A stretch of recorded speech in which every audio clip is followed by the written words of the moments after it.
말씀 봅니다. 말씀은 사도행전 27장입니다. 27장 27절에서 44절입니다. 사도행전 27장 27절에서 44절 말씀입니다. 같이 읽겠습니다. 14일째 되던 날 밤에 우리가 아드리아 바다에서 이리저리 쫓겨가다가 자정쯤 되어 사공들이 어느 육지에 가까워지는 줄 짐작하고 물을 재어보니 20길이 되고 조금 가다가 다시 재니 15길이라. 암째 거릴까 하여 고물로 넷을 때리고 날이 새기를 고대하니라. 사공들이 도망하고자 하여 이물에서 닻을 내리는 치하고 거룻배를 바다에 내려놓거늘 바울이 백부장과 권인들에게 이르되 이 사람들이 배 있지 아니하면 너희가 구원을 얻지 못하리라 하니 이에 군인들이 거룻줄을 끊고 떼어버리니라. 날이 새어가매 바울이 여러 사람에게 음식 먹기를 권하여 이르되 너희가 기다리며 먹지 못하고 줄인 지가 오늘까지 일러어린즉 음식 먹기를 권하노니 이것이 너희의 구원을 위하는 것이요 너희 중 머리카락 하나도 잃을 자가 없으리라 하고 떡을 가져다가 모든 사람 앞에서 하나님께 축사하고 떼어 먹기를 시작하매 그들도 다 안심하고 받아 먹으니 배에 있는 우리의 수는 전부 276명이더라. 배부르게 먹고 밀을 바다에 버려 배를 가볍게 하였더니 날이 새며 어느 땅인지 알지 못하나 경사진이 안으로 된 항만이 눈에 띄거늘 배를 거기에 들여다 댈 수 있는가 의논한 후 닻을 끊어 바다에 버리는 동시에 길을 풀어 늦추고 돛을 달고 바람에 맞추어 해안을 향하여 들어가다가 드물이 합하여 흐르는 곳을 만나 배를 걸어 이물은 부딪혀 움직일 수 없이 붙고 고름은 큰 물결에 깨어져 가니 군인들은 죄수가 헤엄쳐서 도망할까 하여 그들을 죽이는 것이 좋다 하였으나 백부장이 바울을 구원하려 하여 그들의 뜻을 막고 헤엄칠 줄 아는 사람들을 명하여 물에 뛰어내려 먼저 육지에 나가게 하고 그 남은 사람들은 널주가 혹은 배 물건에 의지하여 나가게 하니 마침내 사람들이 다 상륙하여 구조되니라. 아멘. 오늘 성경에 보면은 19날, 그러니까 약 14일 정도를 바울이 탔던 그 배가 갈 곳을 알지 못한 채 계속해서 지중해에서 헤매게 되어지죠. 그리고 14일을 헤매던 어느 날 이제 28절에 보면 멜리데라는 그 섬 가까이에 이르게 되어집니다.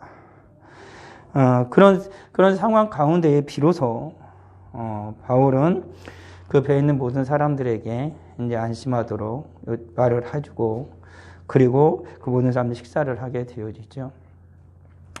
근데 이와 같이 이제 멜리데 섬에 걸리기 전에 큰 위험이 두 가지가 닥치게 되어졌죠. 첫 번째 됐을 때는 뭐냐면 사공들이 어딘지 모르겠지만 어느 육지에 가까워지는 걸 보고 그 근방에 멜리데 섬 근방에 섬이 많았던 것이지요. 사공들이 도망가려 했었습니다. 그러니까는 배를 두고 사람들 다 두고 사공들이 도망가려고 수를 부렸죠. 근데 사공들이 다 도망가 버리면 배는 그대로 이제 탄 사람은 다 죽지 않습니까? 그래서 바울이 그걸 만류하죠. 그래서 그 사공들이 도망가려던 것이 이제는 수포로 돌아가고 배에 거하게 됐죠. 그 다음에 모든 자들이 밥을 다 먹고 음식을 이제 10살 만에 먹은 거죠. 너무너무 계속해서 배의 풍랑이 너무 심했기 때문에 먹지도 못할 뿐만 아니라 먹어도 이제 다 토하고 식욕이 없어진 상태였기 때문에 그 후에 이제 가까스로 먹고 이제 배를 이제 조심스럽게 데려다가 이제 물이 이제 부딪히는 곳. 우리나라로 얘기하면 이제 그 대한해역 같은 경우는 그 서로가 물살이 부딪히는 거에 물살이 굉장히 세잖아요. 그 이순신 장군도 거기에서 일본의 배를 완전히 섬멸했던 것이지 않습니까? 그와 같은 곳에 이런 거예요. 물이 만나는 거. 그리고 물살이 급하게 흐르는 거. 그러면서 그 모래톱이 쌓이죠. 그럼 물살이 낮아지니까 배가 잘못 걸리면 배가 그대로 부셔져 버리는데.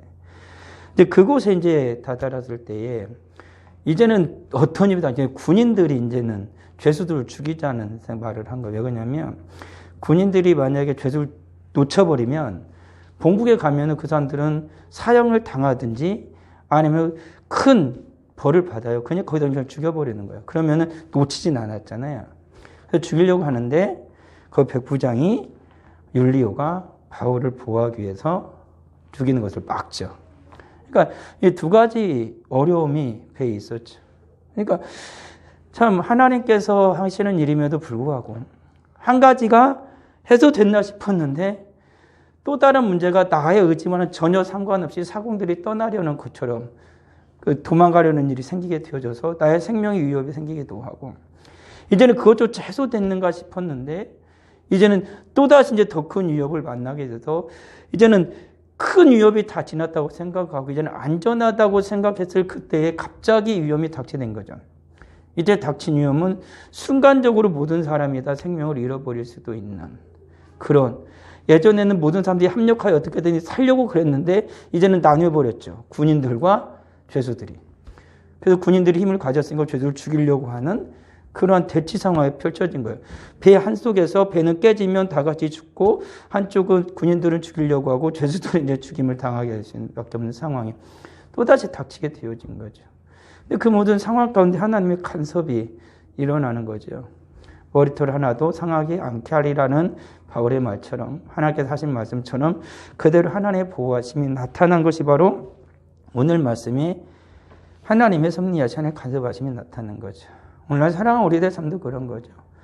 뜻하지 않는 그 유라굴루라는 그 강풍이 우리를 삼킬 듯이 달려 들어서 배가 쪼개지고 수일 동안 해도 보이지 않고 달도 보이지 않는 그 인생의 풍랑 속에서 언제 죽을지도 모르는 언제 지금 당장에 배가 쪼개지고 내 인생이 끝나도 전혀 이상하지 않을 그런 상황에 분명히 처할 때도 있습니다. 어쩌면 그 쪼개지는 것이 당연할 것처럼 여겨지는 그럼에도 불구하고 하나님의 보호하심으로 말미암아서 그 배는 안전해졌고 하나님께서 인도하심으로 말미암아 비로소 평안이 찾아오죠. 그러니까 인생에 풍랑을 만날 때는 있습니다. 한 번을 만날 수도 있고 여러 번을 만날 수도 있죠. 없다고는 하지 못할 것입니다. 나 힘으로는 도저히 어찌할 수 없는 그런 위기에 빠질 때가 있죠. 그때 지혜로운 자들은 하나님께 도움을 구하나 그러지 못한 자들은 다른 방법을 간구하겠지요. 그것이 개인적이든 가정으로 문제든 공동체 문제든 내가 가는 직장과 사회 문제이든 아니면 교회 문제이든 한 나라의 구분을 둔 문제이든지 간에 하나님의 사람들이 할 수 있는 건 하나님 앞에 구하는 것이죠. 그리고 하나님의 응답을 듣는 것입니다. 바울은 들었고 안전하게 되어졌지. 결국에는 그렇게 안전하게 되어서 계속해서 쫓겨다다가 후에 되면 자정쯤 되어 사공들이 어느 육지에 가까워지다. 자정이니까 한밤중이죠. 그러니까 어느 정도 이제 시차를 알아볼 수 있는 상황이 된 것입니다. 자정쯤 되었는데 사람들이 다 녹초가 됐을 거 아닙니까? 그러니까 사공들은 계속해서 배를 붙잡아야만 하니까 뱃사니까 계속 배를 이제 어떻게든 안전하게 해야 되잖아요. 그러니까 그 사람들이 제일 먼저 알죠. 지금 배의 상태가 어떤지, 배가 어디쯤 도착했고, 배가 지금 어떤 과정에 이르는지를 이 뱃사람들이 제일 먼저 안다는 거예요. 그렇지만 거기에 탄 사람들은 많은 것을 지혜가 지식이 없기 때문에 막 힘들면 힘든 대로 막 쓰러져 있고 지쳐 있고 다 그럴 거 아닙니까? 근데 결국은 이 배에 탄 사람들은 이 뱃사람들이 사공들에만 의존할 수밖에 없잖아요. 이 사람들이 잘못하면 난리가 나니까. 근데 사공들이 계속 가서 보니까 육지가 가까워진 거 이 사람들이 나은 거예요. 재보니까 20길, 가다 자니까 15길. 암초에 걸릴까 하니까 고물로 다 넷을 내리고 나리새를 이제 기다렸다라는 것이죠.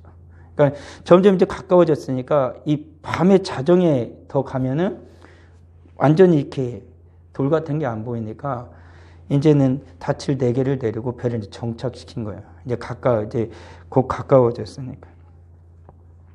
나리새기를 이제 기다리고 있는 그때에 사공들이 도망어져 이물에서 닻을 내리고 닻을 내는 참에서 거룻배를 받아야 되나. 그러니까 배를 자정쯤 돼서 배를 정박시키려는 듯이 이제 닻을 내는 척하면서 거기다가 이제 거룻배를 내리는 거예요. 자기들만 배 타고 도망가려고 조그만 배를 내려놓는 거죠. 그러니까는 이게 굉장히 무책임하죠, 한편으로는. 한편으로는 그럴 수도 있죠. 우리나라에서 세월호가 얘가 여러 가지 이런저런 있지만 제일 큰 문제 중에 하나는 뭐냐면 거기 애들 다 빠져 죽었는데 거기 선장부터 시작해가지고 그 배에 타고 있는 사람들이 먼저 내려 도망갔다는 거 아니에요. 그게 제일 문제죠. 배나 선장이나 아니면 어떤 전쟁을 치를 때 뭐냐면은 그 선장은 배하고 함께 죽는다는 거잖아요. 다 도망가도 나는 안 도망가는 거죠. 주님이 하신 게 바로 그거거든요. 주님께서는 마지막까지 우리의 모든 생명을 구하기 위해서 주님이 십자가로 죽으신 거거든요. 어쩌면 그러한 것들이 정말로 인간들이 살아가는 모든 삶 속에서 주님의 모습들이 조금씩 나타나는 게 있어요. 근데 그것을 이제 배신하는 자들이 악한 자들이죠. 사공들이 다 배를 버리고 도망가면 배 탄 사람도 어쩌라는 거예요? 죽으라는 거잖아요. 지금까지 이거 우여곡절을 걷어왔는데 사실 자기들도 살고 싶겠죠. 그렇지 않겠어요? 죽고 싶진 않을 테니까 살고 싶은 마음도 100분 이해하겠으나 그렇지만 자기들이 해야 할 일이 있잖아요. 자기들이 도망가면 아닌 사람은 다 죽어요. 그렇지만 어려움을 같이 공유하면 죽을 수도 있고 살 수도 있겠죠. 근데 여기는 이제 무책임하게 이제 도망가려는 시도를 한 것입니다. 오늘 살아가는 우리들의 세상 속에서 그런 일이 있죠. 사람들은 죽는 건 다 두려워합니다. 그리고 내가 피해보는 것을 다 원하진 않아요. 그래서 어떤 이들은 피해를 피해가기 위해서 배신을 하기도 하고 자기가 생명을 보존하기 위해서 다른 이들의 생명을 그냥 버리고 도망치는 이들도 있습니다. 그렇지만 자기가 주어진 그 책임을 다하는 자는 자기가 피해를 봐도 그 일을 감수하고 심지어 자기 생명을 잃을지라도 마지막까지 함께하는 이들이 있죠. 그리스도인의 책임이라는 건 바로 그것입니다. 주님 말씀하신 것처럼 우리가 구원을 받았다라면 정말 주님의 그 복스러운 구원을 받았다라면 우리의 생명을 걸고 주님을 사랑하고 주님 앞에 우리의 신앙을 그대로 지켜나가는 것이죠. 그러한 자는 반드시 살 것이다라고 주님이 말씀하신 것입니다. 그런데 우리는 수많은 그리스도인들조차도 세상에 그런 모습을 보면 참 비열하다라고 말을 하고 참 나쁘다라고 이야기를 하지만 정작 우리들 믿음과 신앙의 속에서 우리는 너무나 무책임하게 나의 신앙의 자리를 내팽겨치고 도망가는 일이 너무나 많다라는 것입니다. 나의 예배의 자리를 내팽겨치고 세상으로 달려가는 일이 너무나 많다라는 것입니다. 굳이 생명과 직결되어진 그런 일이 아니다 할지라도 사사로운 이익과 사사로운 일들 때문에 주님 앞에서 마땅히 하여야 할 그 책임과 근무조차 하지 아니하는 게을리하는 우리들의 모습도 충분히 보여지고 있다는 것이지요. 그래서 주님께서 하신 말씀처럼 남을 함부로 비판하는 것이 위험성이 바로 거기에 있는 것이지요. 우리 충분히 우리도 그러한 위험에 처할 수가 있고 특히나 하나님 앞에서 우리는 너무나도 자주 그러한 일들을 행하기 때문에 그렇다라는 것이지요. 그래서 하나님께서 우리 주님께서 우리에게 하신 말씀은 뭐냐면 그러니까 기도해라 라고 주님이 말씀을 하신 것입니다. 그러기 우리들이 하나님 앞에 할 수 있는 것은 하나님께 구하는 거죠. 나를 돌아보고 내가 이것밖에 안 되는구나. 나는 내가 대단한 줄 알았는데 막상 이 상황이 나도 처하다 보니까 나도 똑같구나. 별다를 바 없는 한낱 하자는 인간이구나 라는 것을 깨닫게 되어지는 거죠. 그러니까 그것을 깨닫기 전에 기도하는 거예요. 그런 상황이 닥치기 전에 그러한 일을 본다라면 비방하기 전에 하나님 앞에 구하는 거죠. 그를 긍휼히 여겨달라는 것뿐만 아니라 나 또한 언제든지 저렇게 되어질 수 있다는 것을 잊어서는 안 되는 거죠. 주님 말씀하신 것처럼 선줄로 생각한 자는 넘어질까 조심하라 라고 말씀하신 것과 같다라는 것이지요. 결국에는 빨래 도망가려고 하는 걸 바울이 봤어요. 그래서 바울이 백부장과 군인들에게 저 사람들이 있어야 된다. 그래야 우리가 구원을 받는다. 이 말은 두 가지일 것입니다. 모두 다 같이 있어야도 된다라는 말과 함께 저 사람들이 배를 운행하는 사람들이 가버리면 배는 완전히 버려지잖아요. 그러니까 안 된다라는 것이죠. 책임을 다해야 할 자가 책임을 안 하면 안 돼요. 우리들이 그걸 늘 기억을 해야 되는 거죠. 주님이 나를 부르신 것뿐만 아니라 그 자리에서 책임을 다해야 되는 거죠.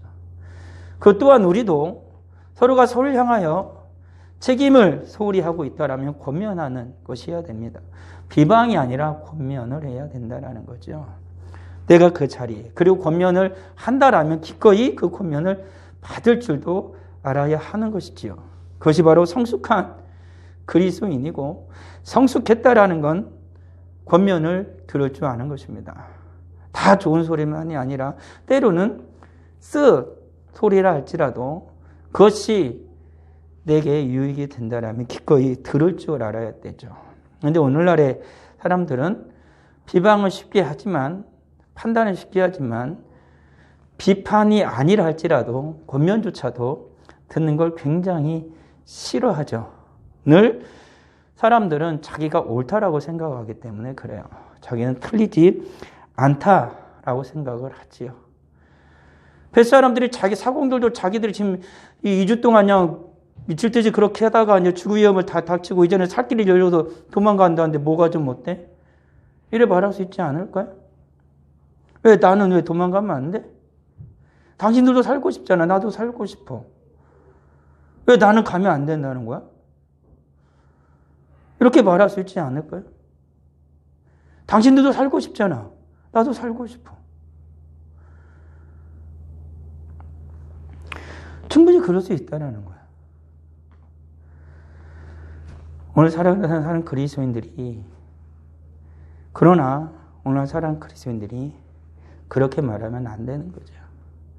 주님을 생각한다라면 예수를 믿는다라면 십자가 예수 그리스도의 그 크신 은혜와 사랑을 경험했다라면 그렇게 말해서도 안 되고 그렇게 살아서도 안 되는 것이죠.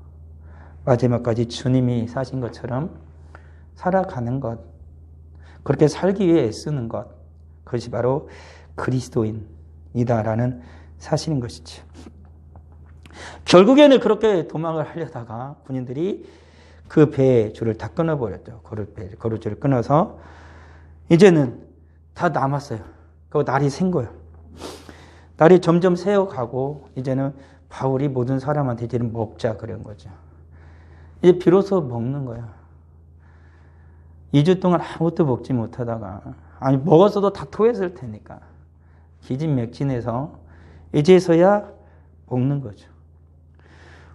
먹기를 권하고 그리고 바울이 한 말은 뭐냐면 너희의 구원을 위하는 것이요 너희 중에 머리카락 하나도 잃을 자가 이제 없을 것이다 라고 말하는 거죠.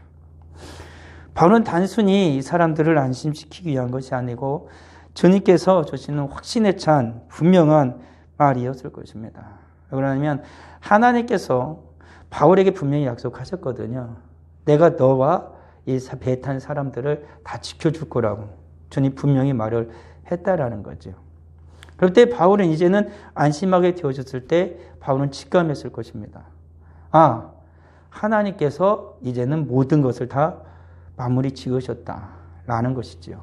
그리고 이제 바울이 비로소 그 모든 사람들에게 확신에 찬 말을 할 수가 있었던 것이죠. 오늘날 살아가는 그리스도인들은 어쩌면 이런 위기 감각이 있어야 할 것입니다. 한 배에서 일어난 2주 동안에 일어난 그 모든 위기의 시작과 끝을 바울은 알았습니다. 그 과정도 속에서 바울은 충분히 모든 사는 것을 다 정리를 해줬고요. 그리스도인이라면 정말 우리들이 이 시대를 바라보면서 내가 길고 짧은 크고 작은 그 공간과 모든 일을 하는 속에서 우리는 하나님께서 인도하신 가운데에 하나님의 뜻을 분명히 알아야 되는 것입니다. 확실히 알지 못한다 할지라도 어느 정도 직감은 해야 되는 것이고 모든 사람들이 무슨 일을 할 때 되어지면 감이라는 게 있잖아요. 자기의 전문 분야에 어느 정도 감이 있지 않습니까? 그 애들 맞지 않지만 대부분 많이 맞죠. 성도라면은 이 시대를 살아가면서 그런 영적인 감이 있어야 된다는 것입니다. 그래서 주님께서 분명히 말한 것처럼 성경에서 시대를 분별하라고 말씀을 하고 있는 것이지요. 그래서 주님께서 마지막 때 될 일도 다 말씀하셔서 그것을 가지고 시대를 바로 분별하라고 주님 말씀을 하고 계십니다. 그러기에 오늘 살아가는 성도들은 이러한 시대를 바라보면서 나의 일들을 바라보면서 그런 영적인 민감도가 어느 정도는 있어야 되는 것이지요. 그래서 주님의 하나님의 인도하심을, 하나님의 섭리하심을 어느 정도는 깨달으면서 살아야 되는 것입니다. 그래야 우리들이 이 험난한 세상을 살아가면서 믿음을 그나마 지키고 갈 수가 있는 것이죠. 그런 시대를 분별할 수 있는 이 확실해져 버리면 그는 이 시대를 살아가면서 결코 두려움이 없을 것입니다.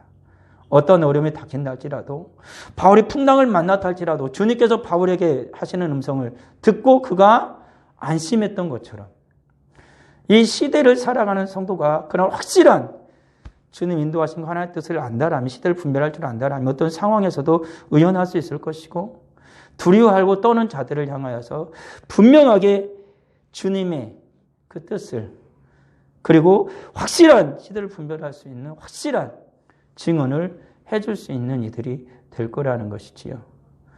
오늘 성경에서 바울은 분명히 그랬다라는 것입니다.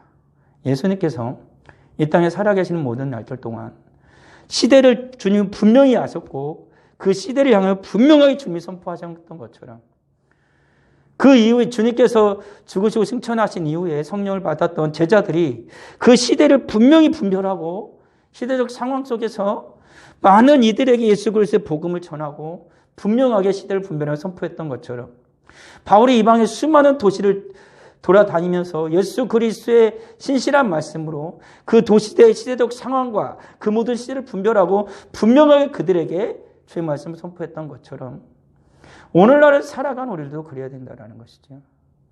확실한 주님의 은혜 가운데의 시대를 분별하고 확실한 주님의 말씀을, 주님의 뜻을 증거하는 이들이 되어야 한다는 것입니다.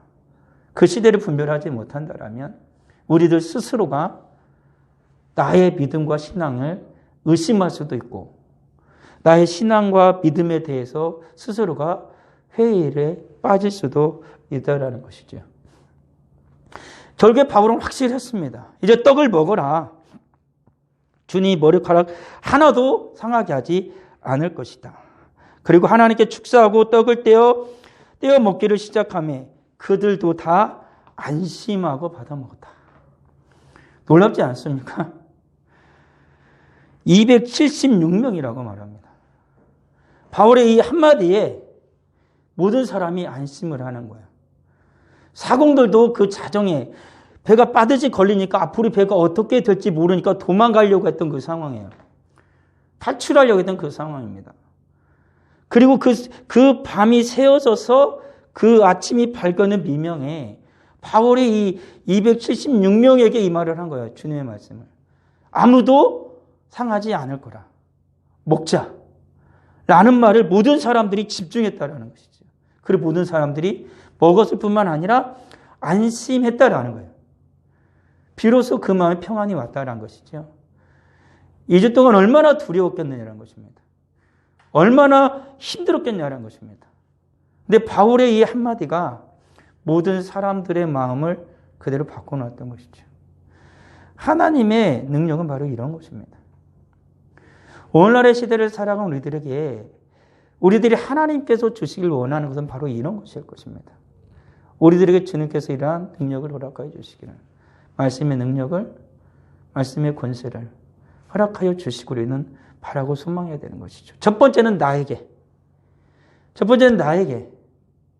그리고 나의 사랑하는 우리 가족에게, 그리고 하나님의 거룩한 교회와 내가 살아가는 직장들과 그리고 이 사회와 이 나라 가운데 하나님께서 일하는 은혜를 주시기를, 나를 통하여 하나님께서 나에게, 우리 가정에게, 교회를 통하여 이 사회와 이 나라에게, 이 나라의 국민에게 하나님께서 일하는 은혜를 주시기를, 이런 능력을 주시기로 우리는 소망하는 자들이 되어야 한다라는 것이죠. 그리고 그들은 배부르게 모든 걸 먹었습니다. 안심하고. 그리고 이제는 안심하고 이제는 배에다 그나마 남겨뒀던 저장했던 모든 걸 이제 배에 다 버립니다. 왜요? 점점 육지가 가까워지잖아요. 육지에 되려면 배가 가보에서 더 떠야 되잖아요. 제일 가려졌으면 걸리니까. 암초에 걸리면 배가 부서져 버리니까 버릴 수 있는 건 다 버린 거예요, 이제는. 왜요? 살아야 되니까. 목숨이 가장 귀한 거죠. 그 배에 황금을 실었다 할지라도 그들이 먹어서 수많은 곡식을 실었다 할지라도 더 이상 그들에게 그것은 귀하지 않아요. 왜요? 살아야 되니까. 우리 인생의 가장 귀한 건 생명이죠. 진짜 제일 귀한 게 생명이에요. 제일 아껴할 게 생명이라는 것이죠. 바로 관계되지는 않지만 전쟁이 일어난 그곳을 보십시오. 왜 일어났을까요? 인간의 욕심이죠. 욕망이 사람의 생명을 그렇게 죽여가요. 그렇게 공격을 하고 생명을 죽이는 그 푸틴이 자기 머리 밑으로 자기와 자기 자식들과 자기 가족이 있는 그 집에 미사일이 지금 자기 눈을 보는 앞에서 쏟아져 있고 있다고 생각을 해보면은 그러진 않을 것입니다. 자기도 불바다가 되어지고 지금 당장이라도 다 죽을 만한 그러한 그 공간 속에 자기가 있더라면은 민간인을 죽이기 위해서 그 젊은 군인들을 그냥 이유도 때로는 알지 못하는 이들이 전쟁을 나가도록 독려하지도 않고 버튼을 누리지도 않았겠죠. 가장 귀한 게 뭔지를 모르는 거예요. 자기 욕망과 욕심 때문에 수많은 사람들을 전쟁터로 몰아넣어요. 수많은 사람들이 죽어가도 나는 깜짝하지 않아요. 온 세계가 잘못했다고 그에게 말을 해도 듣지 않아요. 핵을 어떻게 하겠느니. 원자력 발전소를 공격하고 이제는 우크라이나의 생화학 그 무기를 또 점령을 했어요. 무슨 짓을 할지 몰라요. 한번 전쟁이 미치면 사람은 그때부터는 사람이 아니에요. 바로 정상적인 사고 못합니다. 그게 전쟁의 위험성이에요. 사람을 이미 죽였는데 그때부터는 사람이 사람이라고 보기가 어려워요. 비정상적인 사고가 돌아가요. 그러니까 하나님은 늘 구해야 돼요. 저럴 수 있을까? 히틀러가 그냥 생겼을 것 같아요. 일본에서 세계 1, 2차 대전을 수많은 나라들이 그냥 일었었을 것 같아요. 사람들이 미치는 거예요. 정상적인 사고를 못하는 것입니다. 사람의 생명이 얼마나 귀한지를 잊어버려요. 하나님의 형상으로 창조된 인간을 잃어버렸어요. 이때는 어둠이 지배하는 시간이고 사탄이 인간의 마음을 지배하는 시간이에요. 사람이 아니에요. 짐승만도 못한 상황에 빠들어지는 거죠. 그냥 내가 기르는 강아지를 유기해도 사람들이 오늘날 우리나라 군대에 얼마나 나쁜 놈이라고 욕을 합니까? 개고기 보면 얼마나 미개이라고 이야기를 합니까? 근데 사람을 죽여요. 이게 인간입니까? 아니지 않습니까? 근데 그걸 몰라요. 개 한 마리, 고양이 한 마리, 심지어는 육식을 한다고 사람을 죽여요. 어리석은 거죠. 배에서 살기 위해서 다 버려요. 왜? 생명이 귀하니까. 내가 살아야 되니까. 다 버려요. 근데 남은 죽어도 되는 거예요? 사공들처럼 나가 살아야 되니까 남은 죽어도 되는 거예요? 그건 아니다라는 거예요. 주님 보여주셨어요. 너가 살기 위해서 사는 게 아니라 기꺼이 한 생명을 살리기 위해서 기꺼이 나의 생명을 희생하는 게 주님이 보여주신 거예요. 그리스도인은 내가 살기 위해서 사는 게 아니라 주님이 주신 생명을 가지고 다른 이들을 구하는 거예요. 주님이 그랬던 것처럼. 내 생명이 소중하면 다른 이의 생명 또한 소중한 것을 알아야 되는 거예요. 그것이 아주 기본적인 거예요. 주님이 하신 말씀 중에 가장 기본이 그거예요. 너도 배고프면 남도 배고프다는 걸 알아야 돼. 그게 가장 기본적인 거죠. 너 생명이 귀한 줄 알면 남의 생명도 귀한 줄 알아야 돼. 그게 가장 기본적인 거예요. 근데 나의 생명을 버려서 다른 일을 구하는 것은 그게 귀한 거죠. 결국에는 모든 걸 다 버렸어요. 왜? 살아야 되니까. 근데 문제가 닥쳤어요. 두물이 만나는 곳에 가서 배가 딱 걸린 겁니다. 이제 배가 어떻게 하지 못해요. 그러니까 물이 계속 물살이 세지니까 어떻게 돼요? 배가 점점 부서지는 거예요. 이게 다 나무배니까 철로 된 배가 아니기 때문에 배가 부서지는 거예요. 점점. 쪼개지기 시작하는 거죠. 또다시 문제가 발생했어요. 죄수들 도망가게 놔두냐? 어떻게 되냐? 근데 군인들은 자기들의 의무예요. 책임이에요. 죄수들 놓치면 안 돼요. 놓치니 죽여야 돼요. 왜? 자기도 그것이 군인이 할 수 있는 거거든요. 그러니까 도망가기 전에 죽이려고 한 거예요. 죄수들이 다 죽게 생겼죠. 근데 바울은 분명히 앞서 뭐라고 말했어요? 한 사람도 머리카락 하나도 상하지 않을 거라 얘기했는데 이상해졌어요. 배가 쪼개지고 사람이 죽게 생겼는데 그 상수의 군인들은 죄수를 죽이겠대요. 하나님 분명히 약속하셨는데 하나님 말씀은 어디 간 거예요? 하나님 말씀은 어디 간 거예요? 이런 상황이 처할 때가 있지 않습니까? 분명 응답을 받았어요. 하나님께 확실한 응답을 받았어요.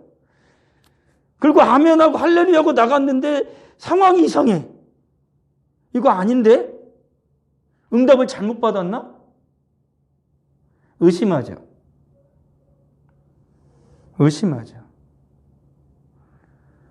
바울은 여기에서 의심을 안 했어요. 안 돼. 죽이면 안 돼.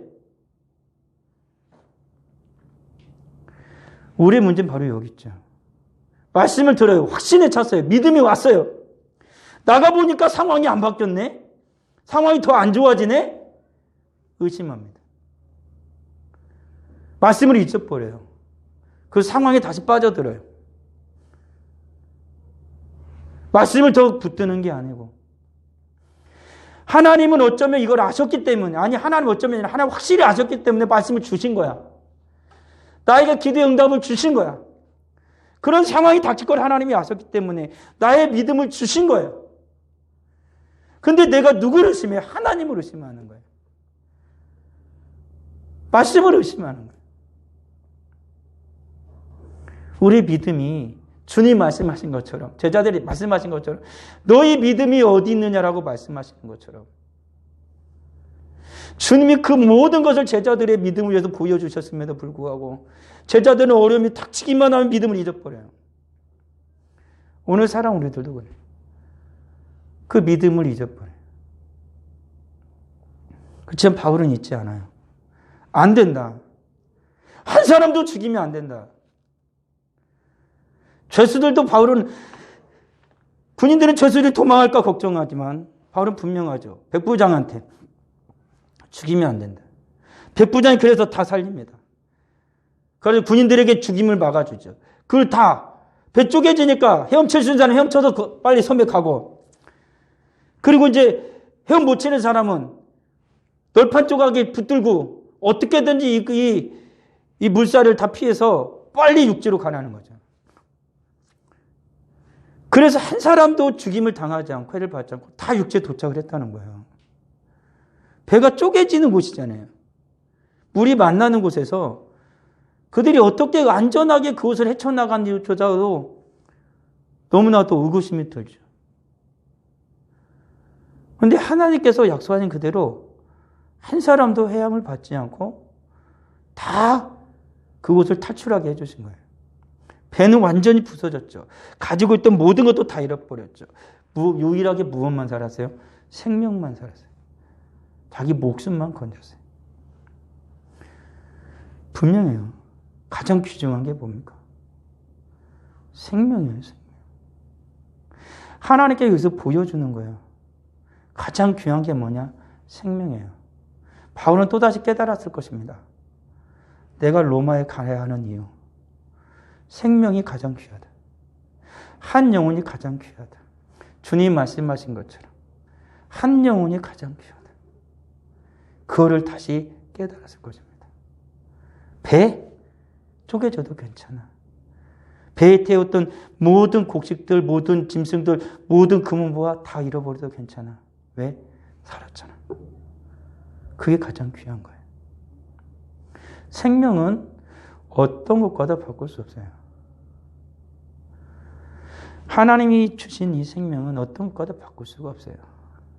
그것을 잊어서는 안 된다는 것이죠. 그렇게 하나님께서는 모든 것을 다 사라지게 하셨을지라도 그 생명만은 남겨두신 거예요. 오늘 살아가는 교회에게 시사하는 바가 큽니다. 우리에게 가장 귀한 것이 무엇이냐? 우리는 하나님께서 주시는 수많은 것을 배에 싣고 지금 가고 있습니다. 여기서 가장 귀한 게 무엇이냐? 내 인생의 배에 수많은 걸 싣고 가는데 여기서 가장 귀한 게 무엇이냐? 라는 걸 잊어서는 안 됩니다. 좋은 옷, 수많은 좋은 옷, 수많은 이런 좋은 보화들, 좋은 집, 그리고 수많은 스마트한 내 자녀들과 내 좋은 직장들 다 좋은 것입니다. 그렇지만 그 모든 것들보다 가장 귀한 게 뭐냐? 거기에 타고 있는 생명이라는 거. 그거 잊어서는 안 돼요. 돈과 바꿔서 안 되고, 좋은 옷과 자동차와 바꿔도 안 되고, 이 세상의 지혜와 지식과 좋은 자리와도 바꿔서도 안 돼요. 그것은 언젠가 절체절명의 가장 위기의 순간에 있으면 그건 다 버려야 돼요. 살아야 되니까. 주님의 나라에 갈 때 그것은 다 가져갈 수 있는 게 아니에요.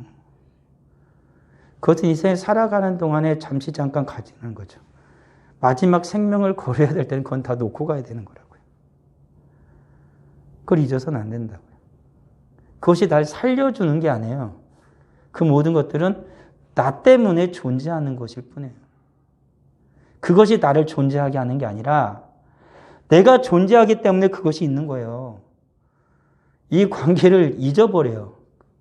그리스도인들이. 내가 존재할 때는 그런 것들이 있는데 그런 것들이 있어서 내가 있다고 생각을 하는 거야. 세상은 자꾸 그렇게 얘기하죠. 그렇죠. 우리는 그걸 속아서는 안 된다고요. 군인의 책무? 사공으로서의 그 모든 기술? 그 배? 태웠던 수많은 짐승들과 보화와 수많은 곡식들? 그게 왜 존재해요? 사람 때문에 존재하는 거예요. 사람 때문에. 배가 왜 필요해요? 사람이 타고 다니려니까 배가 필요할 뿐이에요. 사람이 없으면 배는 필요 없어요. 사공들이 왜 필요해요? 그 배에는 사람들이 있으니까 필요한 거예요. 군인들이 왜 필요해요? 그 나라에 국민이 있으니까 지키려고 군인이 필요한 거예요. 가장 중요한 게 무엇인지를 알아야 되는 것이죠. 오늘 살아가는 그리스도는 우리는 왜 존재할까요? 이 세상 교회는 왜 존재할까요? 물론 하나님의 영광을 위해서 존재하죠. 그렇지만 이 세상에 있는 생명들을 위해 존재하는 거예요. 영혼들을 위해 존재하는 것이죠. 그 주님의 은혜 가운데에 살아가는 우리 복된 성도들이 다 되기를. 가장 귀한 것이 무엇이냐? 생명이고 우리가 존재하는 진짜 이유는 한 영혼을 위해서 또한 존재하는 것입니다. 기도하겠습니다. 아버지 하나님, 은혜를 감사합니다. 오직 주의 영광을 살아가신 우리 모두가 되게 하옵소서. 우리 가장 중요한 것이 무엇인지, 가장 소중한 것이 무엇인지, 반드시 있어야 할 것이 무엇인지 깨달을 수 있는 우리가 되어지기를 원합니다. 이 시대를 분별하고 주님의 뜻 안에서 살아가는 죄 거룩한 하나님의 자녀들이 다 되어지기를 원합니다. 아버지 하나님, 은혜 풀어주시고 가장 귀한 거, 한 생명을, 한 영혼을 늘 기억할 수 있는, 귀히 여길 수 있는, 기도로 돌볼 수 있는 우리 모두가 되게 하옵소서. 저 귀한 예물 드리는 주님 함께 해주시고 주님 예물 받으시옵고 거룩한 부르짖음을 또한 응답하여 주옵소서. 예수님의 이름으로 기도합니다. 아멘. 우리가 한 가지만 기도하죠.